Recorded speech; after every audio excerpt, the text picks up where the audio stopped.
الحمد لله والصلاة والسلام على رسول الله أما بعد. اللهم إنا نسألك علما نافعا ورزقا طيبا وعملا متقبلا. اللهم لا تؤاخذنا إن نسينا أو أخطأنا ربنا ولا تحمل علينا إصرا كما حمل الذين من قبلنا ربنا ولا تحملنا ما لا طاقة لنا به واعف عنا واغفر لنا وارحمنا أنت مولانا فانصرنا على القوم الكافرين. বাচ্চাদেরকে যা শেখাবো আপনাদেরকে তা শিখতে হবে। পরিবারের বিশেষ করে বাবা এবং মাকে উভয়কে শিখতে হবে। উভয়কে শিখতে হবে। আপনারা অন্য কোথাও যাই করেন না কেন সেটা আমার দেখার বিষয় না। আমি যে পড়াটা পড়াবো, বাচ্চাদেরকে যেটা পড়াবো সেটা আপনাদেরকে শিখতে হবে। কারণ বাচ্চাদেরকে যখন আমি অনেক বড় কিছু টার্গেট করার আমার যেহেতু স্বপ্ন, অতএব তাদের সাথে আপনারা যদি সঙ্গ দিতে না পারেন তাহলে বাচ্চাটা বুঝবে না।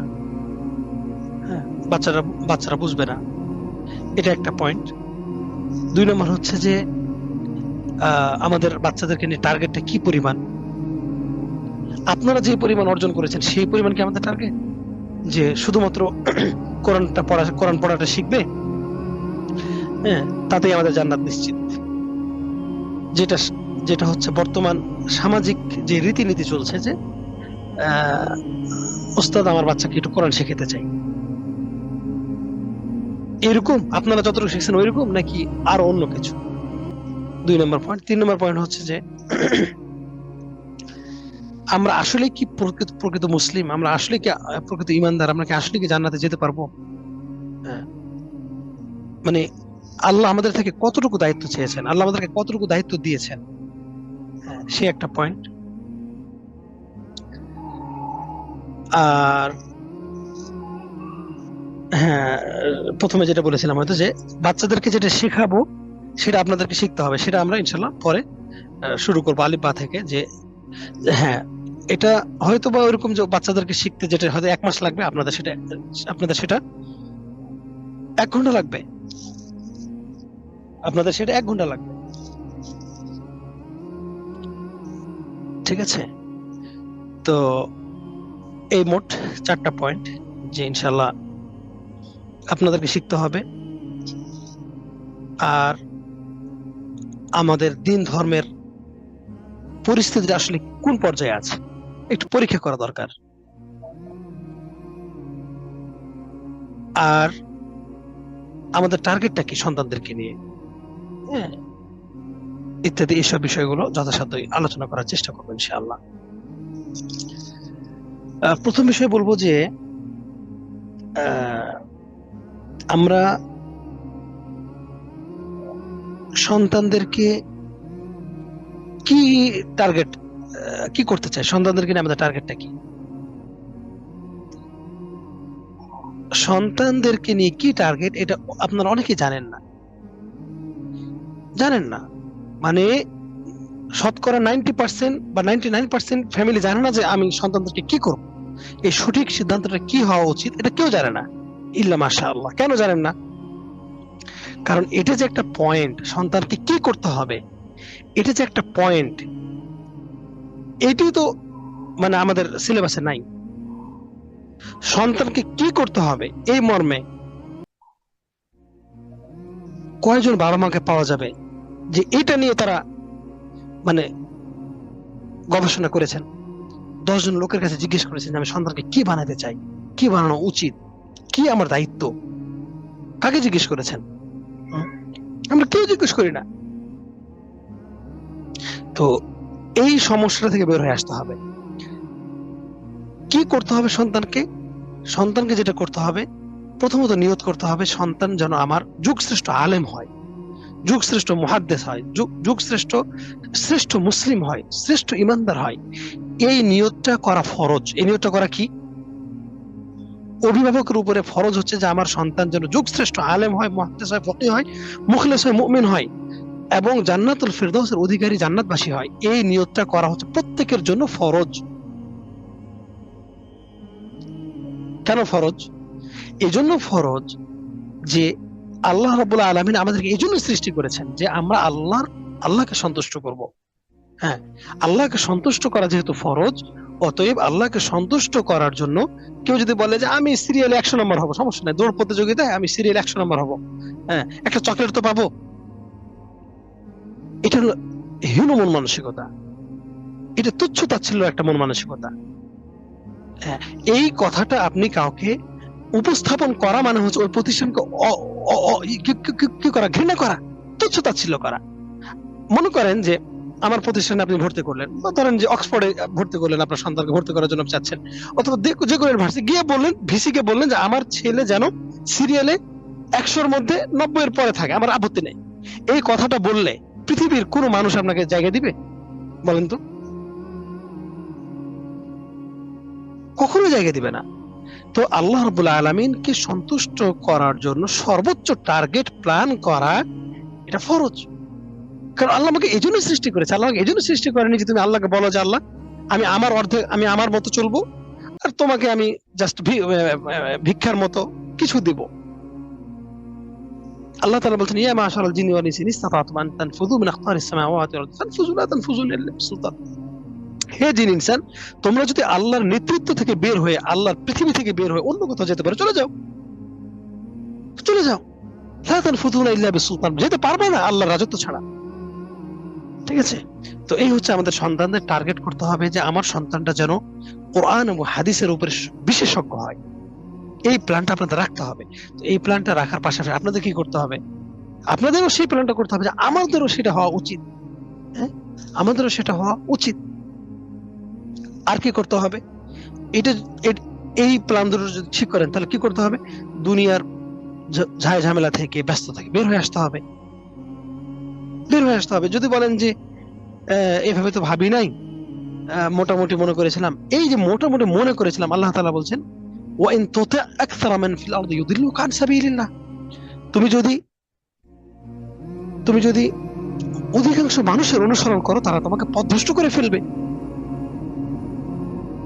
তারা পথভ্রষ্ট করে ফেলবে। আর আল্লাহ তাআলা কি বলছেন? ইয়াত্তাবিউনা ইল্লা যান্না, অধিকাংশ মানুষ ধারণা ছাড়া আর কিছুর অনুসরণ করে না। মানুষ ধারণা ছাড়া আর কিছুরই অনুসরণ করে না, মানে অধিকাংশ মানুষ ইসলাম মানে নিজের খেয়াল খুশি মতো, মানে মনে করে যে এটা করলে মনে হয় আল্লাহ খুশি হবে, তাই করে। মনে করে যে এটা না করলে মনে হয় আল্লাহ মাফ করে দিবে, এটা ভুল করলে মনে হয় আল্লাহ মাফ করে দিবে, তাই ওটাই করে। এইভাবে সে করে, কিন্তু সে দলিলের নিরিখে প্রত্যেকটা পয়েন্ট মিলানোর সাথে, মানে কোরআন এবং হাদিসের সাথে অ্যাডজাস্ট হচ্ছে কিনা এটার সাথে সে করে না। এইভাবে মিলিয়ে কেউ করে না। আরেকটা পয়েন্ট বলি, এই যে আমাদের যে সিদ্ধান্ত নিতে এই যে সমস্যাটা, এটা কেন জানেন? পৃথিবীতে 100% এর মধ্যে 98% মানুষ হচ্ছে পশু পাখির সাথে মতো বিভ্রান্ত, মানে এক জাররা পরিমাণে তাদের বিবেক বুদ্ধি নাই। কি বললাম? পৃথিবীতে মানে যতগুলো মানুষ আছে তার মধ্যে 100% মানুষের মধ্যে 98% মানুষ, হ্যাঁ, অথবা 96% মানুষ বা 90% মানুষ হলো পশু পাখির সাথে তুলনা, মানে এগুলো কোনো মানুষই না।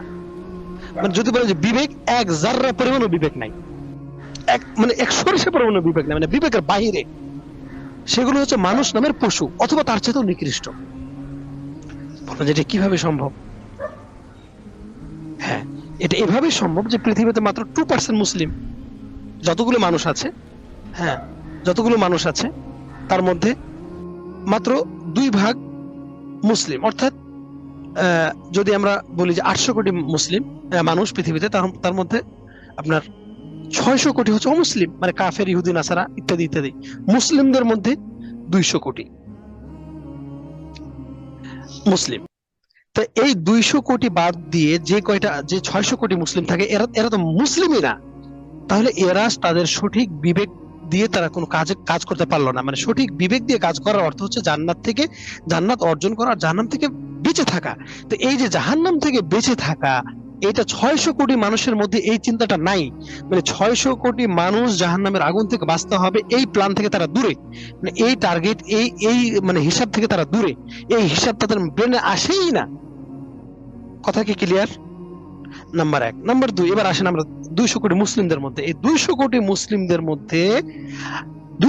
মুসলিমদের মধ্যে আপনার ধরেন যে শতকরা 1000-এ একজন ভালো, মানে শতকরা বা 1000-এ একজন, মানে 999টা হচ্ছে বিবেকের সৎ ব্যবহার করে না বা সঠিক পথ থেকে বিচ্যুত বা পথভ্রষ্ট, মানে এটা সেকেন্ড ক্যাটাগরির পথভ্রষ্ট, মানে এরা জাহান্নাম থেকে বাঁচতে চায়, কিন্তু এরকম 1000-এর মধ্যে 999টা তারা পথভ্রষ্ট, বাঁচতে চায় সবাই জাহান্নাম থেকে, কিন্তু বাঁচতে গিয়েও তারা কাফেরদের সাথে মিশে যাবে তাদের কিছু কৃতকর্মের কারণে। মানে তারা মনে করছে যে আমরা ভালো করছি, কিন্তু আসলে তারা ভালো করছে না, এটা তাদের দাবি ছিল। দেখেন, এটা তাদের দাবি ছিল, ঠিক আছে? তো তাহলে কি হইলো, মানে লক্ষতে 100 জন মানুষকে আমরা সঠিক পাচ্ছি, ঠিক আছে? তাহলে কোটিতে 100 কোটিতে তাহলে আমরা 1 লক্ষ মানুষ আমরা বিবেকবান পাচ্ছি, হ্যাঁ? তো এরকম 200 কোটি মানুষ, কোটিতে যদি আমরা কত 1 লক্ষ পাই বা যেটাই হোক, হিসাবটা বোঝার চেষ্টা করেন যে মানে পৃথিবীতে সঠিক পদ্ধতিতে বিবেকটা কাজে লাগানো। আমরা তো বিবেকের উপরে চলি নাকি? আমরা তো হাওয়ার উপরে চলি না, আমাদের তো বিবেক আছে, আমরা তো পাগল না, পাগল তো হিসাবের বাহিরে। আমাদের যে বিবেক আছে, আমরা যারা বিবেক দিয়ে চলি, এই যে আমি কথা বলছি আপনারা শুনছেন, বিবেক দিয়ে যে কাজটা হচ্ছে, এই বিবেক যাদের আছে তারা মানে মুসলিম, বললাম তো কাফেরদের ওগুলি বাদ, ওগুলি হিসাবের বাহিরে, মুসলিমদের মধ্যেও মানে খুব কম যারা বিবেকটা কাজে লাগায়, খুব কম, লক্ষতে একটা, 1000-এ একটা, শতকরা একটা, এরকম। এখন বলবেন যে এটা কেমন কথা, এটা কেমন কথা, এটা কিভাবে সম্ভব? তাহলে এতগুলো মানুষ কি, তাহলে সবাই তো মুসলিম, এতগুলো মুসলিম কি? হ্যাঁ, আপনি হিসাব করে দেখেন, হিসাবটা আপনি নিজের মতো করে আমি আপনাকে বুঝাই দিই, সহজ লাগবে, ঠিক আছে? যে এই যে আমরা বলি যে আমরা মুসলিম দাবি, কিন্তু আসলে 200 কোটি মুসলিমদের মধ্যে আপনাদের কি বিশ্বাস হয় যে 1 কোটি মুসলিম পাবেন মিনিমাম, যে তাকে যদি বলা হয় যে কোরআন সম্পর্কে একটা আয়াত সম্পর্কে আপনি আলোচনা করেন, এই যে আমার এখন পার্টিসিপেটে 20 জন, এই 20 জনের মধ্যে আমি যদি 10 জনকে জিজ্ঞেস করি, মিনিমাম 10 জন ফেল করবে। 10 জনকে যদি জিজ্ঞেস করি যে একটা কোরআনের যে কোনো একটা আয়াত সম্পর্কে আপনি আমাকে একটু ভালো মতো বলেন, হ্যাঁ বলবে আলহামদুলিল্লাহ রাব্বিল আলামিন, সমস্ত প্রশ্ন আল্লাহর জন্য, হ্যাঁ যিনি জগতের রব। আমি এটা মনে করি যে বলে দিলেন, 20 জনই বলে ফেললেন, 10 জন কিভাবে বাদ যায় দেখেন। কেউ হয়তো আসে বলতেই পারবে না, সে তো এমনি বাদ। আর যারা বলতে পারবেন তাদের মধ্যে কিভাবে বাদ যায় দেখেন। আমি তখন বলবো যে এটা হইলো, এটা কি বলেন আপনি, আপনার পড়াটা তো হইলো না। তখন বলবো যে এরকমই শিখছি, হইলো না হলে নাই, এতটুকুই, এর চাইতে আমি ভালো জানি না। এটার নাম এলেম হলো। আপনি এটুকুনি মানে এটুকুনি আপনি আল্লাহর সাথে জান্নাতে যেতে চান, আল্লাহর সাথে সাক্ষাৎ করতে চান, এই বিদ্যাটা নিয়ে, তাহলে অর্থ হয় নাই, কি জানি এই অর্থের চাইতে আমি আর ভালো জানি না, শিখি নাই। এটা না বিদ্যা না, এটা হচ্ছে হাওয়া, এটা প্রবৃত্তি। এটা আপনি মনে করেছেন যে একটু এদিকে শুনে নেই, শিখে নেই, যেটুকু কাজে লাগে না। ইন্না লিল্লাহি ওয়া ইন্না ইলাইহি রাজিউন, ওয়াল্লাহিল আযীম। আমি এবং আপনি, আমরা এই মুহূর্তে জান্নাতের উপরে দাঁড়িয়ে আছি অথবা জাহান্নামের উপরে দাঁড়িয়ে আছি। এটা প্রমাণ করবে হাসরের মাঠে, এটা প্রমাণ করবে আমার মৃত্যু হওয়ার সাথে সাথে আমি জান্নাতে যাবো অথবা জাহান্নামে যাবো, সাথে সাথে, বরঞ্চ তার আগে আল্লাহ তাআলা বলেছেন ইন্নাল্লাযীনা ক্বালু রাব্বুনা সুম্মা ইসতাকামু তাতানাজ্জালু আলাইহিমুল মালায়েকাতু আল্লা তাখাফু ওয়া লা তাহজানু ওয়াবশিরু বিল জান্নাতি আল্লাতী কুনতুম তুআদুন। যে জান্নাতের ওয়াদা দিয়ে দেওয়া হয়েছে, এটা তাদেরকে মৃত্যুর সাথে সাথে ফেরেশতারা তাদেরকে শুনিয়ে দেয়। হ্যাঁ, তো এই যে কথাটা বললাম যে এইটার নাম ইলম না, এই ঈমান আমল কাজে লাগবে না। তো এবার আপনি বলেন যে 2 কোটি মুসলিমের মধ্যে 1 কোটি মুসলিম আপনি পাচ্ছেন যারা কোরআন এবং হাদিস থেকে রিয়েলি স্পষ্ট দলিল ভিত্তিক প্রমাণ সহ, মানে একদম অ্যাকুরেট 100/100 আপনাকে বলতে পারছে না। তারা যে কিছু জানে না তা না, তারা কিন্তু জানে। যেমন কালকে পরশুদিন আমার এক প্রতিবেশী বাংলাদেশ থেকে আসছে, ফ্যামিলি নিয়ে আসছে, আমার বাসার সাথে ভাড়ায় উঠছে। তো আমি তাকে নামাজের কথা বলি, এদিক ওদিক থেকে বলি, তো আমি তাকে কখনোই মসজিদে দেখি না। তখন আমি তাকে বললাম যে ইসলামটা শেখা দরকার ইত্যাদি ইত্যাদি। আরেক প্রসঙ্গে আরেক ভাইয়ের সাথে তখন ওনাকে বললাম, ওনার ফ্রেন্ড বললাম যে ওনাকে একটু নামাজের জন্য বলে দিয়ে, হ্যাঁ, যেন নামাজটা উনি ঠিক মতো মসজিদের দিকে আসে, এটা খুব ভালো ইত্যাদি। তখন উনি ঠাস করে বলে ফেললেন যে দেখেন, আমি কিন্তু ইসলাম সম্পর্কে কম জানি না, আমি হাফেজ, আমি আমি আমি হাফেজ, আমি হাফেজি পড়েছি, হ্যাঁ, আমি ইসলাম সম্পর্কে বা নামাজ রোজা হজ জাকাত আমি কম জানি না। তারপরে উনি আমাকে কোরআনে 5টা পারা শুনিয়ে দিলেন, 5টা পারা মানে 5টা পারার প্রথম আয়াতটা শুনিয়ে দিলেন, আলিফ লাম মিম, তারপরে সায়াকুলু তিলকা রাসূলুল্লাহ তানা ওয়াল মুহসান, এই শব্দগুলো শুনিয়ে দিলেন। তো উনি বুঝতেছেন না যে এটা হচ্ছে হাওয়ার উপরে এলেন, মানে একটা জাস্ট একটা কথিত একটা কথা, মানে এটা হচ্ছে মুখস্থ একটা বলি, কিন্তু এর সারমর্ম, এর গভীরতা, এর হাকিকত, এর প্রকৃতি, হ্যাঁ, এটা হচ্ছে না যাচাই বাছাই নাই, মানে ধোঁকার উপরে তার ইসলাম। মানে উনি কখনোই, হ্যাঁ, মানে অধিকাংশ সময় তিনি মসজিদে জামাতে নামাজ পড়েন না, বাসায় নামাজ পড়ে, কোনো কারণ নাই। হ্যাঁ, তো তাই বললাম যে যদি কোনো ব্যক্তির কোনো অজুহাত না থাকে, মানে এক জাররাও অজুহাত নাই, কোনো কারণ নাই, এমনি বাসায় নামাজ পড়ে, সে নামাজ বাতিল। মুনাফিক ছাড়া বাড়িতে কেউ নামাজ পড়ে না, অর্থাৎ যে ব্যক্তির কোনো প্রয়োজন নাই, সে ব্যক্তি, হ্যাঁ, কোন ওজোর নাই, ওজোর বা কি বলে ওজোর বা অজুহাত নেই, সেই ব্যক্তি ছাড়া কেউই বাড়িতে মুনাফিক ছাড়া বাড়িতে কেউ নামাজ পড়ে না। স্পষ্ট হাদিস, স্পষ্ট হাদিস, কিন্তু কে তাকে বুঝাবে? এই জন্য বললাম যে আমার কথা শুনে আপনারা ধোকায় পড়িয়েন না যে হুজুর বলেটা কি, হুজুর বলেটা কি তাই প্রমাণটা দিচ্ছে। দেখেন আপনার, তাহলে কি বললাম যে 1 কোটি থেকে আপনি 2 কোটি 200 কোটি থেকে 100 কোটি মানুষ পাচ্ছেন যারা কোরআন সম্পর্কে কিচ্ছু জানে না, হ্যাঁ, অনেক কিছু মুখস্থ, কিন্তু সে অথেন্টিক অ্যাকুরেট ক্লিয়ারলি সে জানে না। যদি বিশ্বাস না হয়, আপনারা যে পরিবারের প্রত্যেকে 2জন সদস্য আছেন, বলেন তো একে অপরকে যে মোবাইল নাম্বারের মতো মুখস্থ কার কি মুখস্থ আছে, হ্যাঁ, ব্যাংক নাম্বারের মতো কার কোথায় সংরক্ষিত আছে, কার কি জানা আছে? গেল কোরআন হাদিস সম্পর্কে।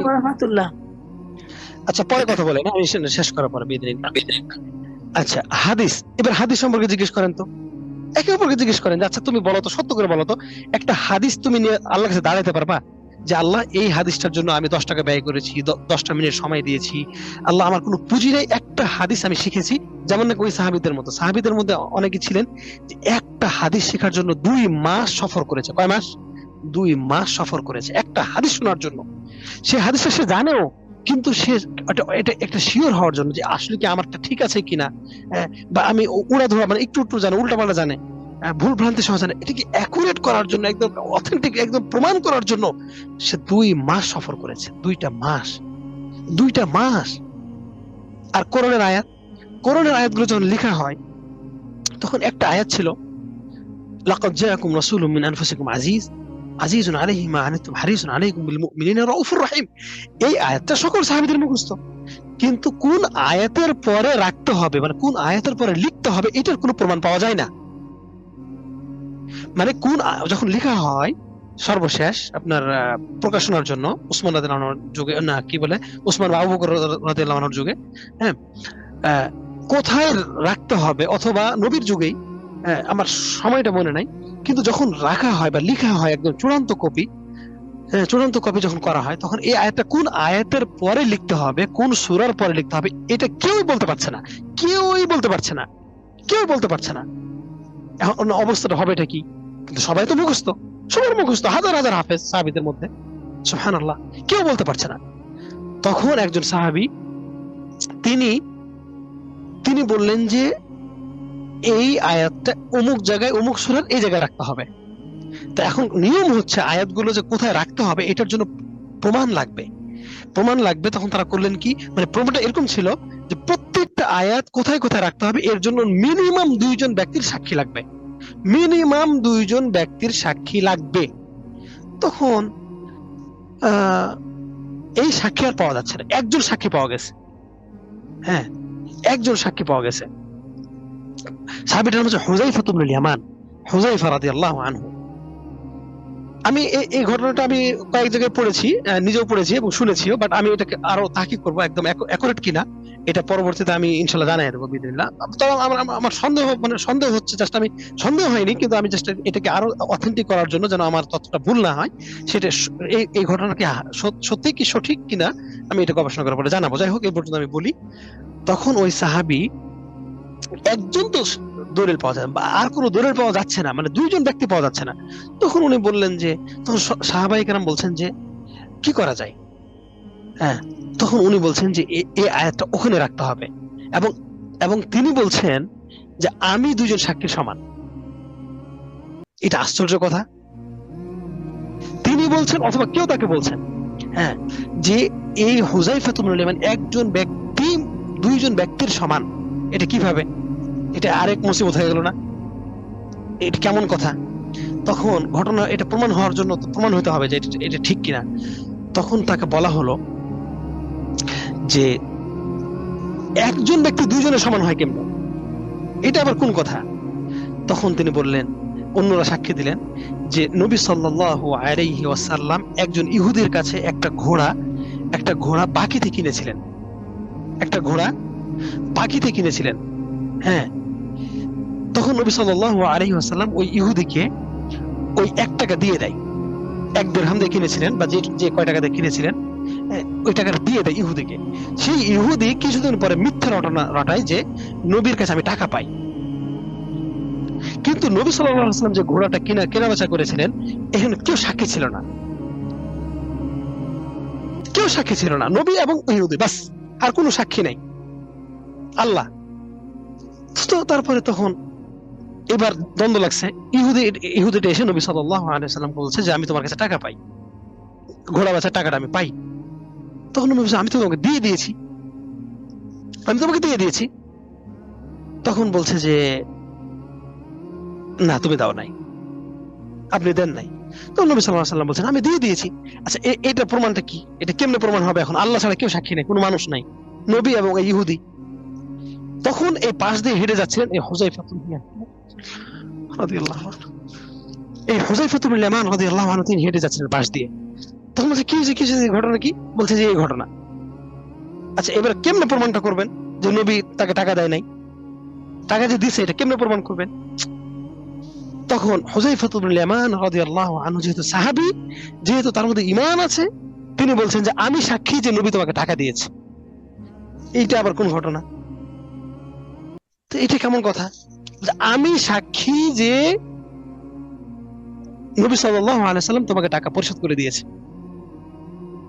এখন তো আর কেউ না করতে পারবে না। তারপরে তখন সম্ভবত নবী সাল্লাল্লাহু আলাইহি ওয়াসাল্লাম তাকে আবার জিজ্ঞেস করলেন যে, তখনই হোক বা পরে হোক, জিজ্ঞেস করলেন যে তুমি এটা সাক্ষী তো তুমি ছিলে না, তুমি কেমনে সাক্ষীটা দিলা? সুবহানাল্লাহ, কেমনে সাক্ষীটা দিলা? এটার উত্তরটা কি কেউ বলেন দেখি? রাইট, শুকরান। তখন তিনি বললেন যে ইয়া রাসূলুল্লাহ, আপনাকে আমরা নবী মেনেছি, আপনার কথার উপরে কি আমরা কোনো দলিল চাই? আপনি যেটা বলেন সেটাই তো আমাদের কাছে দলিল। কোরআন এবং হাদিস সম্পর্কে যে আপনি বলেন, আপনার এই কথা যদি আমরা বিশ্বাস করতে পারি, তাহলে একটা টাকার জন্য আপনি মানে এরকম হবে যে আপনি একটা টাকা দিবেন না, এটা হতে পারে? অবশ্যই আপনি দিয়েছেন, এতে কোনো সন্দেহ নাই। তো এইটা হচ্ছে ঈমান। আপনাদের যদি বলি যে সূরা ইখলাসটা পড়েন তো, হ্যাঁ, কুল আল্লাহু আহাদ আমি হইলো, এরপর কণ্ঠটা নিচু হয়ে যাবে, কি জানি হইলো কিনা। আরো যদি ধমক দেই, তখন আর পড়বেনই না। অর্থ বলেন তো, জানি না অর্থ। এগুলো ঈমান? এগুলো ফালতু।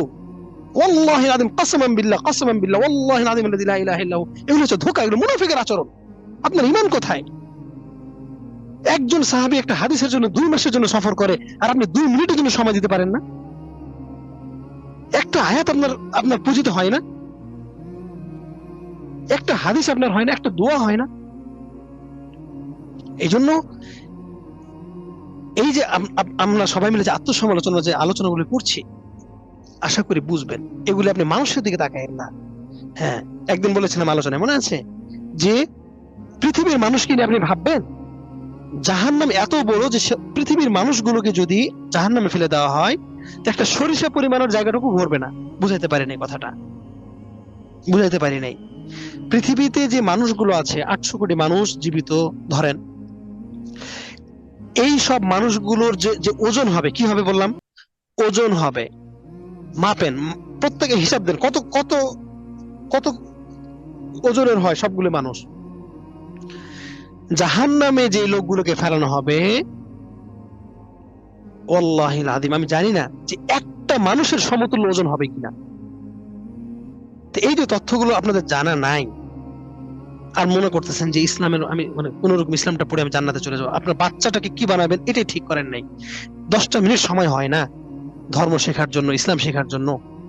হ্যাঁ, আপনি কি মনে করেন জান্নাতে চলে যাবেন? এত সোজা? এটা এত সোজা না।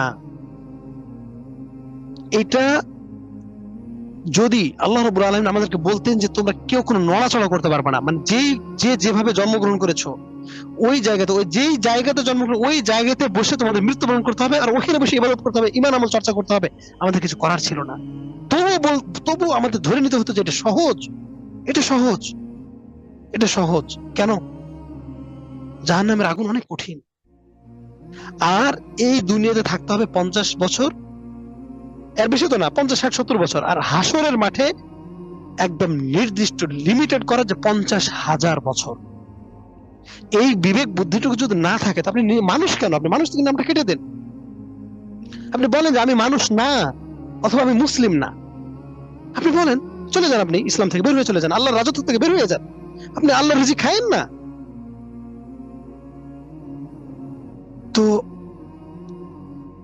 কি বলছিলাম যে এই যে আমাদের সময়টা হয় না, আমরা যে সময়টা দিতে পারি না, আমরা যারা সময়টা দিতে পারি না, এবার আমরা মানে প্রত্যেকে আমরা মানে আপনারা বলেন দেখি যে আসলে কি আমরা আল্লাহকে অনেক সময় দেই? ধর্মের জন্য আসলে কি কোনো সময় দেই? হয়তো শিক্ষাতে দিতে পারি না, ইবাদতকে দিতে পারি, আখলাককে দিতে পারি, আল্লাহর কাছে অনুতপ্ত হওয়া, বিনয় হওয়াতে দিতে পারি। যাই হোক, তো কি হলো, ওই সাহাবী তখন এই কথাটার কারণে নবী সাল্লাল্লাহু আলাইহি ওয়াসাল্লাম তাকে বললেন যে আজ থেকে তুমি 2 জন সাক্ষীর কায়েম মুকাম স্থলাভিষিক্ত। সুবহানাল্লাহ, এই যে একটা তার ফজিলত। তারপরে তখন এই আয়াতটা এই সূরাতে রাখা হয়, সূরা তাওবা শেষের 2টো আয়াত।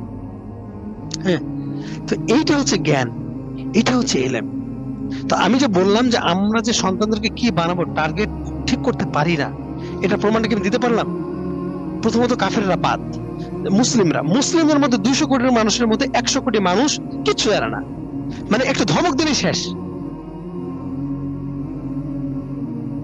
ধমক দিলে শেষ। আমি মসজিদ নববীর কথা বলি। একদিন আমি মসজিদে বের হচ্ছি, একটা পাকিস্তানি ও মসজিদে যে বের হয় ওখানে ওর যে গাল, ওর যে মুখটা ও ওখানে ঘষতেছে, মানে বরকত নিচ্ছে। তা আমি তো বলছি শাহাদা, মানে আমি তাকে একটু উপর থেকে সাউন্ড করে বললাম শাহাদা, মানে একটু সাউন্ড করে বলছি। ও লাফ দিয়ে উঠছে। সে লাফ দিয়ে উঠছে। কেন লাফ দিয়ে উঠলো বলেন তো? হ্যাঁ, কেন লাফ দিয়ে উঠলো? সে যদি জানতো যে এটা আমি যেটা করতেছি এটা কোরআন এবং হাদিসের সাথে অ্যাডজাস্ট, এটা আমার এই আমলটা আমি জান্নাতে যেতে পারবো এটা নিয়ে, তাহলে সে তাকে লাথি মারলে সে উঠতো না, তাকে বম বাস্টিং করলে সে উঠতো না। কারণ সে জানে যে এটা আমি যেটা করতেছি এটা ইবাদত, এটা কোনো ভাওতাবাজি না, এটা কোনো ফালতু না। ঠিক আছে, কারণ তার কাছে জ্ঞান আছে। কিন্তু তার কাছে যেহেতু জ্ঞান নাই, বেচারা সিজদে গিয়ে মানে বরকত নিতেছে কি, তার মুখটা মাটিতে ঘুষতেছে, ধুলাবালি গুলো মুখে লাগাচ্ছে। আমি বললাম শাহাদা এটা কি? হ্যাঁ, লাফ দিয়ে উঠছে। কেন লাফ দিয়ে উঠলো? কারণ সে জানে না, এমনি করতেছে, আবেগ, ধমক। আপনাদের অবস্থা হচ্ছে এরকম, অধিকাংশ মুসলিমদের অবস্থা হচ্ছে এরকম যে নামাজ পড়ে রোজা করে রুকু দিতে করে, এটা রুকু হলো কি জানি, এর চেয়ে আমি ভালো জানি না, সিজদা হলো এটা না জানি না, এর চেয়ে কিচ্ছু জানে না। ইন্না লিল্লাহি ওয়া ইন্না ইলাইহি রাজিউন। হালাক। আপনি আমাকে প্রমাণ দেন যে ওস্তাদ আমি কিচ্ছু জানি না, কিন্তু একটা আয়াত আমি জানি, এটা নিয়ে আমি 10 টাকা খরচ করেছি, 10 মিনিট পড়েছি, স্টাডি করেছি, আমি এইটুকু জানি, এই পার্সেন্টটুকু আমার আছে। আপনি এইটুকু বলেন না। আমরা হচ্ছে ধোকায় পড়ে আছি। হ্যাঁ, তো এই জায়গা থেকে বের হয়ে আসতে হবে। তাহলে টার্গেট কি করবেন? যে বাচ্চাদেরকে সর্বোচ্চ আলেম বানাতে চাই, আল্লাহ তুমি কবুল করো, এই কথাটুকু বলে দোয়া করতে করতে করতে করতে মৃত্যু পর্যন্ত। বলেছিলাম একদিন যে ইয়াকুব আলাইহিস সালাম নবী, তার সন্তান নবী ইউসুফ, তিনি তার সবগুলো সন্তানকে ডেকে মৃত্যুর সময় বলছে, বাবা আমি মারা যাওয়ার পরে তোমরা কার ইবাদত করবা?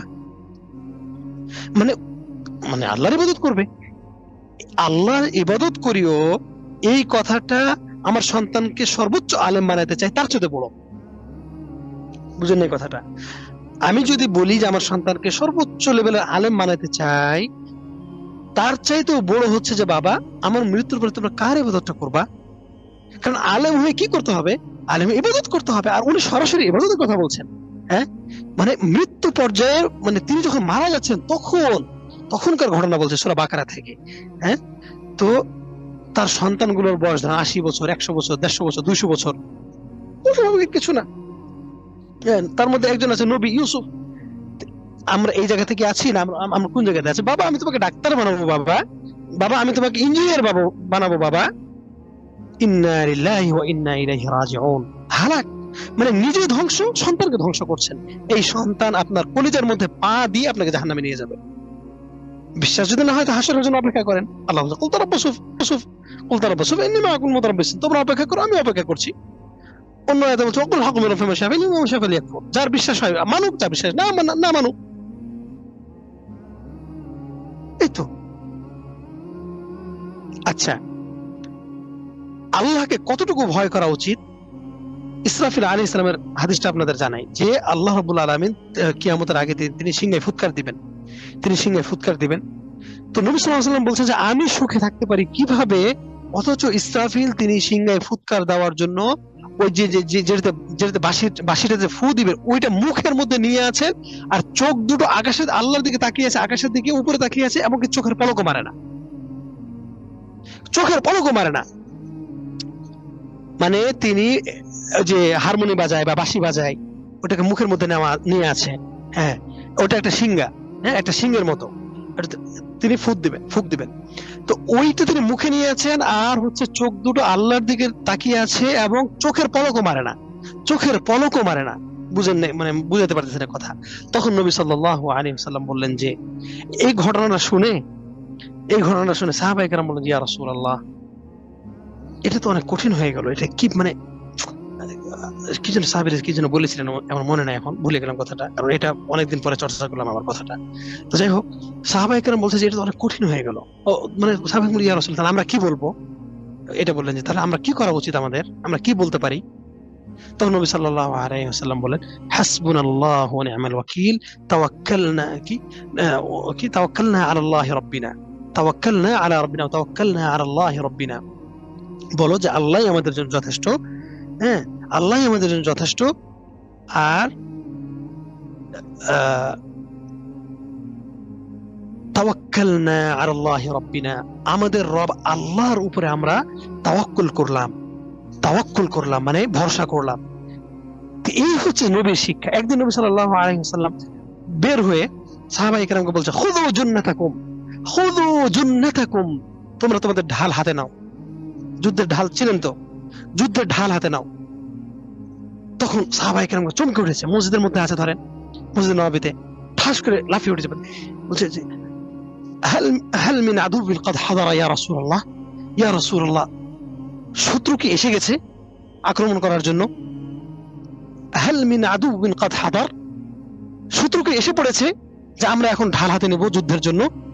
বলছে নবী সাল্লাল্লাহু আলাইহি ওয়াসাল্লাম লা খুযু জুন্নাতাকুম মিনান নার, তোমরা জাহান্নামের ঢাল হাতে নাও, জাহান্নাম থেকে বাঁচার জন্য ঢাল হাতে নাও। কল্পনা করা যায় এগুলো কি দৃশ্য? হ্যাঁ, কি দৃশ্য! আর আমাদের মধ্যে সামাজিকতা, রান্না বান্না, বাজার সদাই, এই সেই, কি আনন্দ উল্লাস! হ্যাঁ, তো ঢাল হাতে নিয়ে কি আর জাহান্নামের আগুন এখন নিভাতে পারবে? ঢালের সাথে জাহান্নামের আগুন দিয়ে কেমনে নিভাবে? বুঝেন না কথাটা? তখন নবী সাল্লাল্লাহু আলাইহি ওয়াসাল্লাম বলেন কি জুন্নাতুম মিনান নার, জাহান্নামের ঢাল হচ্ছে কুলু সুবহানাল্লাহ, আলহামদুলিল্লাহ, লা ইলাহা ইল্লাল্লাহ, আল্লাহু আকবার। এইগুলো হচ্ছে জাহান্নামের ঢাল। তো এই হাদিসে তো আমরা জানি না, আমল করব কই থেকে? হ্যাঁ, এই শব্দগুলো সুবহানাল্লাহ, আলহামদুলিল্লাহ, লা ইলাহা ইল্লাল্লাহ, আল্লাহু আকবার, এগুলো যদি কোনো মুসলিম ব্যক্তির মুখের মধ্যে থাকে অল টাইম। একটা হাদিস আসছে না কি, একটা আয়াত আসছে, তো আয়াতের ব্যাখ্যায় ইবনে আব্বাস অথবা অন্য একজন বলেছেন যে পশু পাখি জীবজন্তু আল্লাহর ইবাদত করে, বনি আদম বা মানুষ সন্তান যেভাবে শ্বাস টানে, মানে আমরা যেভাবে মানে নিঃশ্বাস ছাড়ি বা শ্বাস আদান প্রদান করি, শ্বাস নেই শ্বাস ছাড়ি, অন্যান্য আল্লাহর সৃষ্টিরা অন্যান্য সৃষ্টিরা ওইভাবে আল্লাহর তসবিহ পাঠ করে জিকির আজকার পাঠ করে। কল্পনা করা যায় আমাদের কি করা উচিত? যাদের জান্নাত নাই, জাহান্নাম নাই, ইসরাফিলের কথা বললাম যে সম্মানিত ফেরেশতা, তার জন্য জান্নাত নাই, তার জন্য জাহান্নামও নাই, অথচ তার অবস্থা দেখেন, আল্লাহর কি পরিমাণ আনুগত্য করা উচিত। আচ্ছা, এই যে আপনারা হয়তো আমাকে বলতে পারেন যে ওস্তাদ এত ভয়ানক কথা তো আমরা জীবনে শুনি নাই।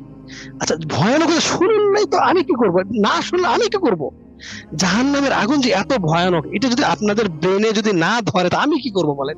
হাদিস তো স্পষ্ট, কোরআনে তো স্পষ্ট। পড়েন, আপনি আমাকে বলেন যে ওস্তাদ কোরআনটা 100 বার পড়েছি, 100 বার মিনিংটা পড়েছি, তাফসির পড়েছি 10টা, আমি কোথাও পাইনি এত ভয়ানক কথা। তখন আপনি বলতে পারেন আপনার কিচ্ছু নাই, কোনো গবেষণা নাই, পড়াশোনা নাই, টাইম নাই, কিছু নাই। এখন এই কথাগুলো যে কঠিন, এটা কে বলেছে কঠিন? এটা তো সহজ, এটা তো সহজ। একবেলা রান্না করার জন্য যে কষ্টটা হয়, চোখ মুখ দিয়ে নাক মুখ দিয়ে পানি বের হয়ে যায়, ওই পরিশ্রমটুকু তো আপনি ইসলামের জন্য কোনোদিন করলেন না। হ্যাঁ, আপনি কি মনে করেন যে শুধু দান সাদকা করে আপনি নাজাত পেয়ে যাবেন? কোরআনের এবং হাদিসের প্রত্যেকটা হাদিস এবং প্রত্যেকটা আয়াত হচ্ছে আমাদের পরীক্ষার কেন্দ্রবিন্দু। প্রত্যেকটা পয়েন্টে আমাদের পরীক্ষা দিয়ে পাশ করতে হবে। যদি করতে না পারেন তাহলে ওই আয়াতের অধীনে পড়বে। আল্লাহ তাআলা বলছেন যে আফাতুমিনুনা বিবাদিল কিতাবি ওয়া তাকফুরুনা বিবাদ, ও মনে যেটা চাইছিল ওইটা মানছিল, আর যেটা মনে চাইলে সেটা মানো নাই। কিছু মানবা আর কিছু মানবা না, এটার নাম ঈমান? না না না না না না। আফাহাসিবতুম আন্নামা খালাকনাকুম আবাসা ওয়া আন্নাকুম ইলাইনা লা তুরজাউন, মনে করছে যে এমনি সৃষ্টি করা হয়েছে আমাদেরকে কোনো টার্গেট ছাড়াই। পরীক্ষা ছাড়াই তোমার ঈমান বললো আর জান্নাতে চলে গেল। দেখেন, আমি আপনাদের বুঝাই। মনে করেন আপনাদের কথা মেনে নিলাম যে হ্যাঁ, যারা মানে যে যতটুকুই করতেছি, এখন আপনারা বলবেন যে যতটুকুই করতেছি এটা তুমি বলার কি? এটা আল্লাহ, এটা তো আমরা জানি যে একটা যে কুকুরকে পানি পান করানো করে মহিলা জান্নাতে গেছে, তারপর ইত্যাদি ইত্যাদি যে ঘটনাগুলো আছে, এই ঘটনাগুলোর আপনি সারমর্ম বুঝেন, জানেন? এটাও জানেন না, শুনেছেন, ধরে নিয়েছেন। মানে সঠিক দলিল কিন্তু ভ্রান্ত বুঝ, দলিল সঠিক কিন্তু ভ্রান্ত বুঝ, তাহলে তো হলো না। হ্যাঁ, প্রত্যেকের ন্যূনতম যে লেভেলটুকু ইমানের সেটুকু থাকা লাগবে, আর সেইটুকু থাকার জন্য জান প্রাণে চেষ্টা করতে হবে। ওই চেষ্টা করতে গিয়ে আবার কি হতে পারে, হাজার ভুল হয়ে যেতে পারে। বুঝেন না কথাটা? ন্যূনতম লেভেলটুকু পাওয়ার জন্য, তাওহীদের উপরে মরার জন্য সর্বোচ্চ ত্যাগ করতে হবে। এই সর্বোচ্চ ত্যাগ করতে গিয়ে দেখা যাবে যে আপনি হয়তো 10% পৌঁছতে পারছেন। বুঝেন নাই? একটা পরীক্ষাতে বিসিএস পরীক্ষা দিলেন, পরীক্ষাতে কত কোটি মানে বই পড়তে হয়, কত হাজার মানে প্রস্তুতি নিতে হয়। প্রস্তুতি নিতে গিয়ে দেখা যায় বিসিএস আপনি পাইছেন 80। বুঝেন না কথাটা? হ্যাঁ, তো এই 80কে আবার ধরে রাখতে কি করতে হবে? ধরুন যে এই 80-র জন্য চাকরির জন্য আবার দৌড়াও, আরো বিশেষ যে পরিস্থিতি ছিল, মানে যে পরিশ্রম ছিল তার সাথে আরো হাজার করে পরিশ্রম হচ্ছে এটুকু টিকানোর জন্য। কথাটা বুঝতে হবে। তো এই 80 মানে আপনি তাওহীদের উপরে মারা গেলেই তো জান্নাতটা হবে, সেইটা টিকাইতে গিয়ে তার কিছুই টিকে না, এটা ঠিকছে, মানে তাওহীদটা ঠিকছে, টিকার পর ওইটা ঠিকছে, এটা হলো রেজাল্ট। ওই তাওহীদ টিকে না তা না, মানে সে তার সর্বোচ্চ করে এই দুইটা জিনিস তার ঠিকছে। হ্যাঁ, এটা টিকে হাজার অন্যায় হয়ে যায় মানুষের। এই হাজার অন্যায় হতে থাকবে এবং ক্ষমা চাইতেও থাকবে, কিন্তু লিমিট অতিক্রম করা যাবে না। কিন্তু আপনাদের মধ্যে যারা আছে, একটা মানুষ কি আছে যে ইল্লা মাশাআল্লাহ, যে লা ইলাহা ইল্লাল্লাহ সম্পর্কে আধা ঘন্টা 1 ঘন্টা আলোচনা করতে পারবে, 10টা আয়াত 10টা হাদিস? হ্যাঁ, তো বললামই তো। আচ্ছা, তারপরেও ধরে নিলাম আপনাদের কথা হলো যে যাই করলো একবার লা ইলাহা ইল্লাল্লাহ পড়লো তো জান্নাতে যাবে, হাদিসই আসছে। কিন্তু এগুলো হাদিস সঠিক কিন্তু বুঝ ভুল। এটা হাদিস সঠিক কিন্তু বুঝ ভুল, ঠিক আছে? হাদিসে আসলে যে মৃত্যুর আগে লা ইলাহা ইল্লাল্লাহ পড়বে, এটা তৌফিক হইলে তো, নসিবে হইলে তো, বুঝে পড়লে তো। মৃত্যুর আগে দিয়ে যে ফিরআউন বলেছিল লা ইলাহা ইল্লাল্লাহ আমানতু বিআকি ইন্নী আমানতু বিলা ইলাহা ইল্লাল্লাযী আমানা বিহি বানু ইসরাঈল ওয়া আনা মিনাল মুসলিমিন, যে আমি ঈমান, সুবহানাল্লাহ, পড়ে দেখেন, ঘটনা পড়ে দেখেন, বলছে যে আমি লা ইলাহা ইল্লাল্লাহ সাক্ষ্য দিচ্ছি, শুধু আমি সাক্ষ্য দিচ্ছি না, আমি ওই বাক্যের সাক্ষ্য দিচ্ছি যে বাক্যের সাক্ষ্য দিয়েছিল মুসা আলাইহিস সালামের সম্প্রদায়, ওই যে সাগরে ডুবার সময়, বা বনু ইসরাঈল বা মুসা এবং তার সম্প্রদায়, ইত্যাদি হাজার কথা। আল্লাহ বলছে যে এগুলি এখন এগুলো বুঝতে হবে। মানে এতটুকু আপনাদের বলি যে জান প্রাণ দিয়ে সর্বোচ্চ চেষ্টাও যদি করেন ইসলামের, তাহলে মানে লেভেল 1 পাস করতে পারবেন কিনা আমি জানি না। সবার কথাই বলছি, শুধু আপনাদের না, আমিও। হ্যাঁ, এই করতে করতে যেটুকু টিকে, আবার এগুলো টিকে দিকে আবার হাজার ভুল, এই হাজার ভুল মানে ক্রস ক্রস করে বা প্লাস মাইনাস করে কি যে টিকবে আল্লাহ জানে, কিছু টিকবে না। ওয়াল্লাহি নাযিম, আল্লাহর শপথ করে বলছি কিছু টিকবে না। এটা যদি আমি কোটিবার আমাকে শপথ করতে হতো, তাও বলতে হতো ওয়াল্লাহি নাযিম, কসম করে বলতেছি, মানে কোটি কোটি বার কসম করে বলতেছি যে পৃথিবীতে যত মানুষ আছে একটাও টিকবে না, 1% টিকবে না। ইমান আমল যা আছে 1% ও টিকবে না। আমরা প্রত্যেকে জাহান্নামে যাওয়ার উপযুক্ত। এটা হাদিস থেকে বলছি। দলিল দলিল হচ্ছে নবী সাল্লাল্লাহু আলাইহি ওয়াসাল্লাম বলেছেন যে আল্লাহ যার হিসাব নেবেন সে ধ্বংস। খালাস, আল্লাহ যার হিসাব নেবেন সে ধ্বংস ধ্বংস ধ্বংস। তাহলে যেটি জান্নাত যাবে তার কেমনে যাবে? আল্লাহ ওটির হিসাবই নেবেন না। আল্লাহ ওটির হিসাবই নেবেন না। কেন হিসাবটা নেবেন না? এজন্য হিসাব আল্লাহ জানে যে রাত দিন পরিশ্রম করছে, ঠিক আছে, রাত দিন পরিশ্রম করে কিছু টিকে নাই, টিকছে 1% টিকছে, এটা কি আমি হিসাবটা নিব? আল্লাহর হিসাবের কাছে দাঁড়ানোর মতো পৃথিবীতে কেউই নাই, কেউই নাই, কেউই নাই। তারপরে যদি না বুঝেন আমি কি করবো বলেন? আল্লাহ আমাদের সবাইকে বুঝদান করবো। আচ্ছা, লাস্ট কথায় আসি। মনে করেন যে ধরে নিলাম আপনাদের কথা যে হ্যাঁ অমুকে অমুকে বলতে লা ইলাহা ইল্লাল্লাহ, অমুকে নামাজ পড়ছে, ইত্যাদি ইত্যাদি ইত্যাদি, এটা ঠিক আছে, মেনে নিলাম, মেনে নিলাম। আচ্ছা, এমন কোন মুসলিম আছে যে জীবনে লা ইলাহা ইল্লাল্লাহ পড়েনি? ধরেন যে 200 কোটি মানুষ পৃথিবীতে আছে এখন, 200 কোটি মুসলিমদের মধ্যে এমন কোন মুসলিম সম্পর্কে আপনি জানেন যে সে মুসলিম দাবি করে অথচ সে লা ইলাহা ইল্লাল্লাহ পড়ে না? নামাজ পড়ে না এটা বুঝি, রোজা করে না এটা বুঝি, কিন্তু লা ইলাহা ইল্লাল্লাহ সে মুখ দিয়ে জীবনে একবারও বলেনি। এমন কোন মুসলিম আমাকে দেখাইতে পারবেন? মনে হয় এটা বিশ্বাস হয় আপনাদের? আপনাদের মন বলছে যে হ্যাঁ আমি অমুক মুসলিমকে জানি যে সে লা ইলাহা ইল্লাল্লাহ পড়ে নাই, এটা বলতে পারবেন? পারবেন না। তাহলে আমরা ধরে নিলাম যে 200 কোটি মুসলিম তারা লা ইলাহা ইল্লাল্লাহ পড়েছে, তাহলে হাদিস অনুযায়ী জান্নাতে চলে যাবে। এবার আসে জান্নাতে। আসলে কি তারা জান্নাতে গেল কিনা এটা আমরা পরীক্ষা করি। কি দিয়ে পরীক্ষা করবো বলেন দেখি? পরীক্ষা করার অস্ত্রটা কি? পরীক্ষা করার অস্ত্রটা হচ্ছে যে জান্নাতে সমস্ত জান্নাতি ব্যক্তিরা ঢুকে যাওয়ার পরেও জান্নাতে অনেক ফাঁকা জায়গা থাকবে। কোন সেই ফাঁকা জায়গাটা? সেই ফাঁকা জায়গাগুলো মানুষদের জন্য ছিল। পৃথিবীতে যারা জাহান্নামে চলে গেছে তাদের জন্য ওই জায়গাটা ছিল, কিন্তু ওইগুলো ওরা জান্নাতে আসতে পারে নাই, ফলে ওটা ফাঁকা থেকে গেছে। ফাঁকা থেকে যাওয়ার কারণে আল্লাহ রাব্বুল আলামিন তাদেরকে ওই জায়গাগুলো পূরণ করার জন্য নতুন একটা সৃষ্টি করবেন। আচ্ছা, এবার বলেন তো আপনাদের কি বিশ্বাস হয় যে কথা যদি সত্যি হতো যে লা ইলাহা ইল্লাল্লাহ জীবনে একবার পড়লে জান্নাতে চলে যাবে, এই কথাটা যদি মানে মানে আক্ষরিক অর্থে মানে কোন শর্ত ছাড়া ব্যাখ্যা ছাড়া যদি সাধারণভাবে কথা যদি সঠিকই হইতো, তাহলে কি মনে হয় জান্নাতটা ফাঁকা থাকতো? আর জান্নাত ফাঁকা থাকবে, জান্নাত কত বড় জানেন? ন্যূনতম সবচেয়ে যে ছোট ব্যক্তিরা থাকবে তার জন্য 10টা, এই পৃথিবীর সমান 10টা জান্নাত। হ্যাঁ, তো জান্নাতটা কি ফাঁকা থাকার জিনিস? কেন ফাঁকা থাকবে জানেন? এজন্যই ফাঁকা থাকবে যে কিছু মানুষ ছিল তারা মনে করেছে যে আমরা মুসলিম, কিন্তু আসলে মুসলিম হতে পারিনি।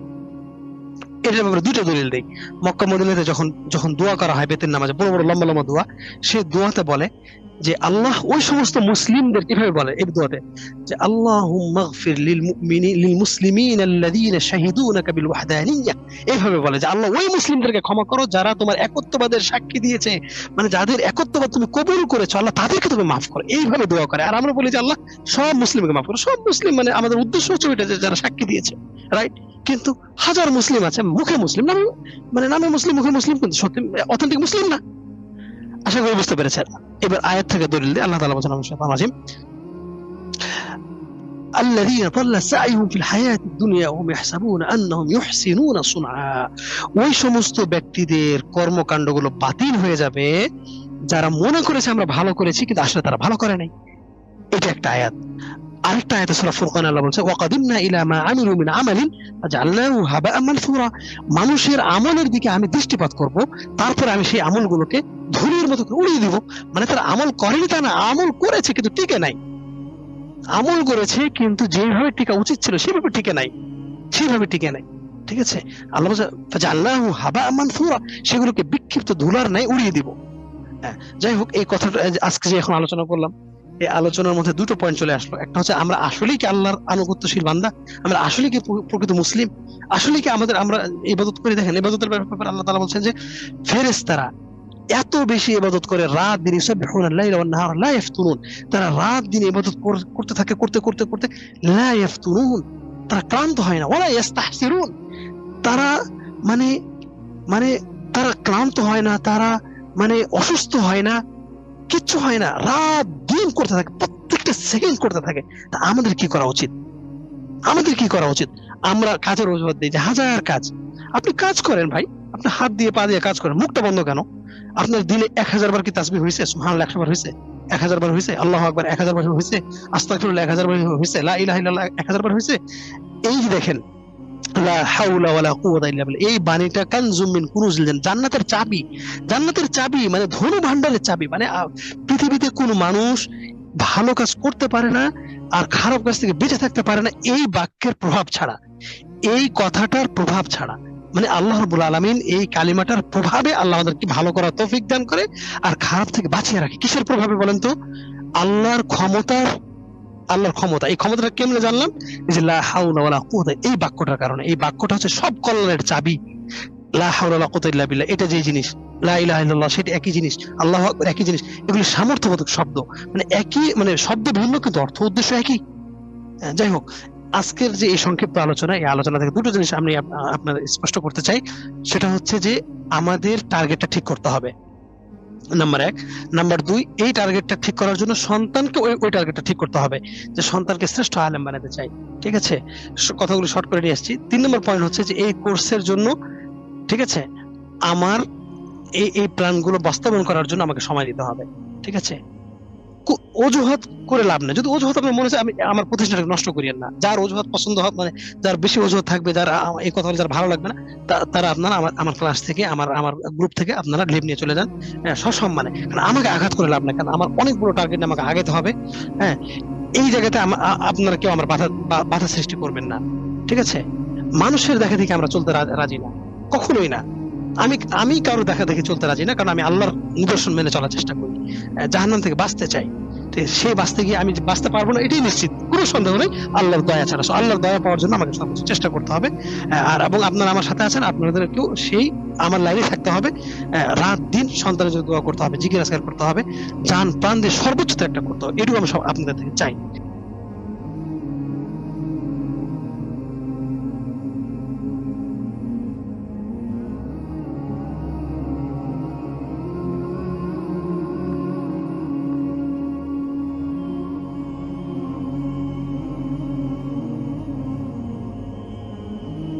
আপনারা বলবেন যে এত সময় তো আমাদের নাই, আমরা কাজ কর্ম করি, যাই করেন না কেন, অজুহাত খাড়ো করবেন তো হ্যাঁ, পরাজয় বরণ করবেন। সময় দেওয়ার চেষ্টা করেন, আল্লাহ সহজ করবে। আল্লাহকে দেন জীবনটা, আল্লাহর জন্য প্রস্তুতি নেন, আল্লাহ সহজ করে দিবে। ঠিক আছে, আল্লাহ সহজ করে দিবে। নবী সুলাইমান আলাইহিস সালাম, তার 99টি স্ত্রী ছিল, তিনি রাজা ছিলেন। একটা রাজা চাইতে আপনারা বেশি ব্যস্ত, 99টি স্ত্রী, আর তিনি সারা পৃথিবীর রাজা। অথচ আল্লাহ তার ব্যাপারে বলছে যে সবচেয়ে, মানে সে অনেক আল্লাহ ভীরু, অনেক ইবাদতশীল, মানে সবসময় সে আল্লাহর দিকে প্রতিপন্ন করতো, সবসময়। তো অজুহাত খাড়ো করা এটা কোনো মুসলিমের কাজ হতে পারে না। ঠিক আছে, এটা করা যেতে পারে না। আচ্ছা, শিক্ষার ক্ষেত্রে বলি, বাচ্চারা যেটা 1 মাসে শিখবে, আপনারা সেটা 1 ঘন্টা শিখতে পারবেন। আর বাচ্চারা যেটা 1 মাসে শিখবে, আমরা সেটা হয়তো 5 বছরে শিখেছি, আমরা সেটা হয়তো 10 বছরে শিখেছি। ঠিক আছে, আমি যে শুধু এমনি আগ্রহ মনে পড়ে তা না, আমি যে কি সিলেবাসটা তৈরি করি, আমি একটা মানুষকেও পাই না। ওয়াল্লাহি লাযিম, আমি যে বলবো যে আমার এই কাজটা আপনি একটু হেল্প করে দেন, পাই না। কারণ যে এগুলো হচ্ছে গতানুগতিক না, আমাকে একটু গবেষণা করে করতে হবে। যেটা আমরা 5 বছরে শিখেছি, সেটা আমি আমার বাচ্চাদেরকে, সেটা যেন একটা ক্লাসে শেখাইতে পারি, যেন 1 মাসে শেখাইতে পারি, সহজে যেন শেখাইতে পারি। ঠিক আছে, এটা কেন? আপনারা ইউরোপ আমেরিকা থাকেন, আপনাদের ব্যস্ততা আছে, আপনারা কেউ জান্নাত থেকে উঠে আসেন না, আপনারা কেউ ফেরেশতা না। ঠিক আছে, আপনারা কোনো আলেম ওলামার সন্তান না। এই জন্য আমি যে টার্গেটটা নিয়েছি, যে রাত দিন আমাকে পরিশ্রম করে আমাকে এই কাজটা করতে হয়। যেটা আমরা হয়তো 20 বছরে আমাদের যে অর্জন, সেটা আমি আমার বাচ্চাদেরকে 6 মাসে, 1 বছরে যেন আমি সেটা শেখাইতে পারি।